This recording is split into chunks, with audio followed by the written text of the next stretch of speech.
এই মেয়ে যাচ্ছিল একটা ওর বান্ধবী আর কি, ওর সঙ্গে যারা স্কুলে পড়াশোনা করে, তা বার্থডে পার্টি ছিল, ওরা গিফট নিয়ে যাচ্ছিল, বাচ্চা মানুষ। তা যাওয়ার পরে 4:30 বাড়িতে বেরিয়েছে, 4:42 ওখান থেকে তুলেছে। কেন আমরা সন্ধ্যে 6টার সময় যখন দেখছি আর পাচ্ছি না, 6:30 7টা বেজে যাচ্ছে আর আসছে না, তখন কিন্তু আমাদের ডাউট হচ্ছে আস্তে আস্তে যে কোথায় গেল, এটা কোথায় গেল। খুঁজে খুঁজে সারা দুনিয়া এবার আস্তে আস্তে লোক ঢল নেমে যাচ্ছে, খুঁজে পাচ্ছে না যখন, তখন কিন্তু চতুর্দিকে আরও লোক চলে এলো, পুরো হাটময় লোক হয়ে গেল। সব দোকান বন্ধ করে দেওয়ার পরে, আর আমরা তো 10টা বেজে গেছে, ফুটেজ দেখছি এই লোক তুলে নিয়ে গেছে। তারপরে আমি একটু শর্টে বলে দিচ্ছি, কেন কথা বলার মতন পরিস্থিতি আমার নেই।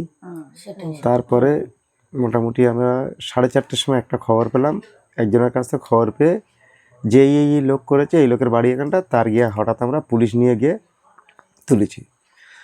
আর পুলিশ সত্যি, ক্যাম্পের পুলিশ ডাকতে মতো চলে যাচ্ছে, আমাদের সহযোগিতা করেছে খুব ভালো। আর সেহেতু পুলিশের উপর আমাদের পুরো ভরসা আছে, আর সরকারের প্রতি আমাদের পুরো ভরসা আছে, আস্থা আছে।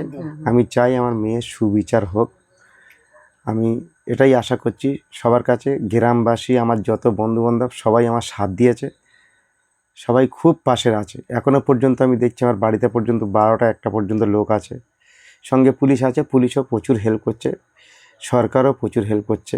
সরকার চাইছে, আমাদের দাদার সঙ্গে কথা হয়েছে, যে বর্তমান আমাদের মুখ্যমন্ত্রী দাদা আমাদের আশ্বাস দিয়েছে, দেখি কি বিচার দেয়, তবে আশা করছি ভালো বিচার দেবে দাদা, সেরকমভাবেই আশ্বাসটা আমাদের দিয়েছে। আপনি সরকারের কাছ থেকে মানে কি চাইছেন? আমি সরকারের কাছে ওদের, আমার মেয়ের যে কষ্টটা দিয়েছে, তার চাইছে আরও যেন ওরা কষ্টে, এইরকমভাবে ওদের ফাঁসি দেওয়া হোক, যে আরও কষ্ট পাক, যাতে আরও 5টা বাচ্চা এরকম না, কারোর কোনো মায়ের বাপের কোল খালি না হোক। আমি এটাই চাইছি। কি পূজাদি তাই বলছে তো? একদম দিদি কি তা আপনি কি তাই বলছেন? আমি সেটাই বলছি, যে আমার মেয়ে, আপনার মেয়ে, সবারই মেয়ে। আমরা চাইছি যেইভাবে আমার মেয়েকে কষ্ট দিয়ে মেরেছে, সেইভাবে ওদেরও কঠোরভাবে শাস্তি দিয়ে ফাঁসি দেওয়া হোক। ঘটনাটা হয়েছে আমার এই বাড়ির কাছে, এখান থেকে 1/2 কিলোমিটার রাস্তা, মেয়ে ওই বাড়িতে যেতে যেতে ওইটা হয়েছে। তারপরে খুঁজে পেয়েছি এখান থেকে সূর্যপুর স্টেশন, সূর্যপুর স্টেশন থেকে 10 মিনিট লাগবে। কোথায় খুঁজে পাওয়া গেছে? সূর্যপুর স্টেশনের কাছে, স্টেশনের কাছে একটা জঙ্গলে পুকুরিতে। বাড়ি ছাড়া কত দূরে নিয়ে গেছিল? আমার বাড়ি ছাড়া বেশি দূর নয়, এখান থেকে 15 মিনিট। 15 মিনিট দূরে হ্যাঁ নিয়ে হ্যাঁ, গেছিল। বাদা পুকুরে ফেলে দিয়েছিল, মেয়েরে বস্তার মধ্যে পুকুরে ফেলে দিয়েছিল। তুমি কখন বুঝতে পারলে তোমার মেয়ে বাড়িতে ফিরে? ওই ঝাঁকে তুলেছি 3টের সময় না, ওইটি আস্তে আস্তে পুলিশ যখন প্রেশার দিচ্ছে, পুলিশ ওকে যথেষ্ট প্রেশার দিয়েছে। পুলিশকে অনেক অনেক ধন্যবাদ, পুলিশকে খারাপ বলতে পারবো না আমি, কারণ ডাকতে মাত্র চলে আসছে।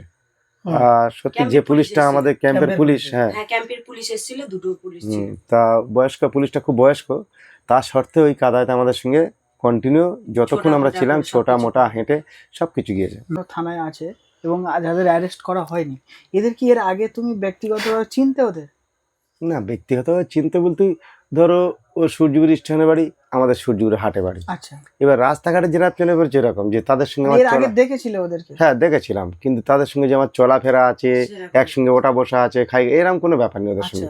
এবারে ওদের সঙ্গে তোমার? হ্যাঁ জানি, তুমি আসঙ্গিতদা ওই পাড়ার লোক, এইটাকে জানি। আচ্ছা, ধরো এই পাড়ার লোক আসে, এইটুকু জানি, কিন্তু কথা হবে না কোনো। আচ্ছা, এর আগে কি ও তোমার বাড়ির সামনে কোনো ঘোরা না, এরকম? ওসব দেখিনি, ওসব দেখোনি? তাই ওসব দেখিনি। মানে হঠাৎ এই দুর্ঘটনা ঘটে গেছে। আচ্ছা, তোমার বাড়ি, তুমি তো সেই সময় বাড়ি ছিলে না বলছিলে, মানে বিকাল টাইমে মেয়েটা যখন বাড়ি থেকে বের হয়, তারপরে কতক্ষণ পরে তুমি মেয়ের খোঁজ করেছিল বাড়ি? ও তো অ্যাকচুয়ালি 4:30 5টার দিকে আমার এই গোল্ডেন ক্লাব মাঠ আছে, এখানে খেলা টেলা করে। আচ্ছা, সন্ধ্যে 6টা 6:30 হয়ে যায়, চলে আসে। 6:30 যখন বেজে যাচ্ছে, 7টা বেজে যাচ্ছে, বলছে এখন আসছে না, 7:30 8টা বেজে যাচ্ছে, এখন আসছে না, তখনই ওই মোটামুটি আবার খোঁজ পাড়া এর বাড়িতে, আর ওই খুঁজে খুঁজে রাত 10টা বেজে যায়। এবার হাটের যত সিসিটিভি ফুটেজ দেখছি, তারপর এই ব্যাপার হয়েছে। ঘটেছে যে ঘটনাটা, এটা আমার মেয়ের আপনার মেয়ের সঙ্গে ঘটতে পারে।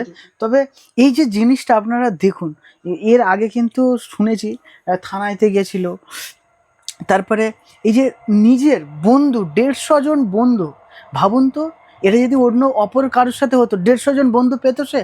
এই যে 150 জন বন্ধু একত্রিতভাবে খুঁজে তাকে মানে সেই রাত, মানে দিনে সূর্যের আলো আসেনি, সেই রাত্রিরে তদন্ত করে মানে খুঁজে মানে শুধু যারা তাই না, দুষ্কৃতী খুঁজে বার করে। আর একটা কথা হলো সবাই যে আসলে ওরা আমার যে বন্ধু বলা ভুল, আমার ভাই বলতে হবে, তার কারণ ওই যে সারা রাত বৃষ্টি হচ্ছে, সারা রাত ওই বৃষ্টি ওই বাধার মধ্যে সব আমরা খুঁজছি লাইট মেরে মেরে, সারা রাত এত করে দাদা জল। ভাই অনেক ভালো প্রকৃতির মানুষ ছিল বলেই কিন্তু 10 জন একদম, ঝেপে একদম, এসেছিল, একদম। নালে কিন্তু ঝেপে আসতো না কিন্তু অন্য জায়গায়। প্রত্যেকটা মানুষের সাথে ওনার একদম হ্যাঁ, হৃদয়ের সম্পর্ক একদম আছে। হৃদয় সাথে একদম। সম্পর্ক। তো আমি আপনাদের কাছে একটাই খুব হাতজোড় করে অনুরোধ করব, এই ভিডিওগুলো এত হারে শেয়ার করবেন, এত হারে শেয়ার করবেন, যেন শুধু পশ্চিমবাংলা না, আমাদের নরেন্দ্র মোদী যিনি প্রধানমন্ত্রী রয়েছে তানার পর্যন্ত এই বার্তাটা পৌঁছে যায় তার কাছে যেন পৌঁছে যায় একদম। ভিডিও। আর এর যথাযথ বিচার হোক, যেন এর এমন ভাবে শাস্তি দেওয়া হোক ওর দেখে আগামী প্রজন্ম এইরকম ছেলেরা যেন চিন্তা ভাবনা আনতে ভয় পায়।